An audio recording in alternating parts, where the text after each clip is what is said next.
Well, it was the first game of the season, towards the beginning of the game, and I stretched out to catch a pass, jumped in the air. The kid's shoulder pad hit me right below the shoulder pads and knocked the wind out of me, and I laid on the ground. I was on the sideline taking photographs and saw that he was hit. I thought the air was knocked out of him, but he laid on the ground for longer than I would have expected for that. I was right in front of the press box, and so when I saw the hit and it was a slope down, so we knew I was with his grandparents, and so we knew something was up. And he's not a kid who lays on the ground, and so when Mallory went out to see him, it was hard as a parent. Yes, when everybody turns around and looks at you, it's, you know something's up. It was a hard hit, so Shane went down, and usually I give athletes a couple seconds, no longer than about a minute, to see if they get up on their own. So when I saw that he wasn't getting up, I ran out there, got to him, and my initial thought was, oh no, because he cannot catch his breath, had his eyes shut, so every possible thing was going through my head, and it was all bad things. So finally got him to open his eyes, catch his breathing, and so my initial thought was how hard that hit happened. I'm like, there's no way that he did not just break a rib or something. So get breathing situated, got him to sit up, got the breathing situated again, got him to stand up, and he ran off the field. So I'm like, okay, well, this is a good sign. So I got him over to the sideline, and I have an evaluation table. So got him over there, started palpating, didn't see anything wrong with ribs.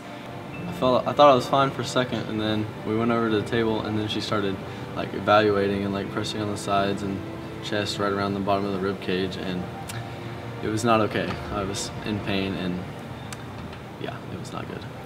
Just the reaction when I was pushing where that liver is, I'm like, this isn't good. And a lot of it was what he was telling me.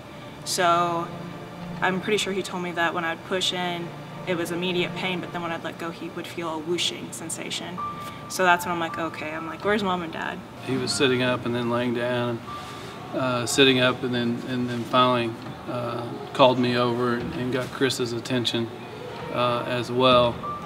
And I'm laughing because he said they got my attention. They had my attention the whole time. I was not allowed to go down there. I've been told that before, stay in your seat until you're asked to come. And so, but Mallory checked him a couple different times, and then she motioned for us to come down. When I got in front of Shane, his color was not normal. Very, very quickly, Mallory said, I think it's his liver because of numerous reasons, and you need to go get him checked out now. If it's not caught, or if you think something's going on and you just basically ignore it, they bleed out. So it can turn really bad really fast.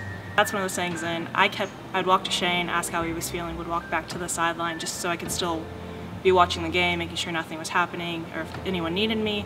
And I'd walk back, and in between those moments of walking back and forth, I'm just thinking to myself, what do I do? So initially I just got that gut feeling. I was like, we've got to send him. So I told mom and dad, this is what I think's happening. And this, and this could happen if we don't take care of it. And told them what to expect when they got to the hospital. And when they got to the hospital, basically just tell them the athletic trainer thinks it's his liver. That way would speed things up. And then I remember when Shane was walking off that I told him, I hope I'm wrong. So not only did Mallory say she thinks it's his liver, she said, you know, I think it's his liver, here's why. When you get to the hospital, here's what they're gonna do, this is the test. So, I mean, we're like, nah, you know, it can't be that. And then we get there, and it's exactly what they did, exactly. I mean, they said the exact same thing of why they did the test Mallory told us they were gonna do.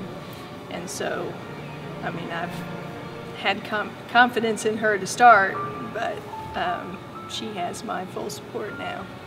My hands were shaking, and I'm not a very nervous person, but just that night was a whirlwind of emotions because My initial thought is, I really hope it's not his liver, but I'm pretty sure that's what it is, and honestly just praying immediately that everything would be okay, everything would go in the right way. So, but yeah, bundle of nerves. It was a level 3 laceration of the liver, but it was contained within the liver as opposed to cutting the lobe from the exterior, which what they told us is that was beneficial for him. So the bleeding stopped sooner, he didn't have to have surgery, which was great. It's a good feeling. I mean, but I just look at it as I was doing my job that night, so I'm just glad I was there. I was out for 4 weeks, right? 4 weeks of nothing. 4 weeks of nothing, and then I gradually started lifting, running, so that was the rest of football season. And then basketball season, I was back to, by conditioning, I was back to 100%, and now I'm playing basketball and planning to play baseball, so everything's back to normal. Everything's healed, and I think he'll be great. Been having a good basketball season, so very first game I was just kind of nervous watching him play again, but he's moving in the right direction and he'll be good. Yeah, I'm playing next year.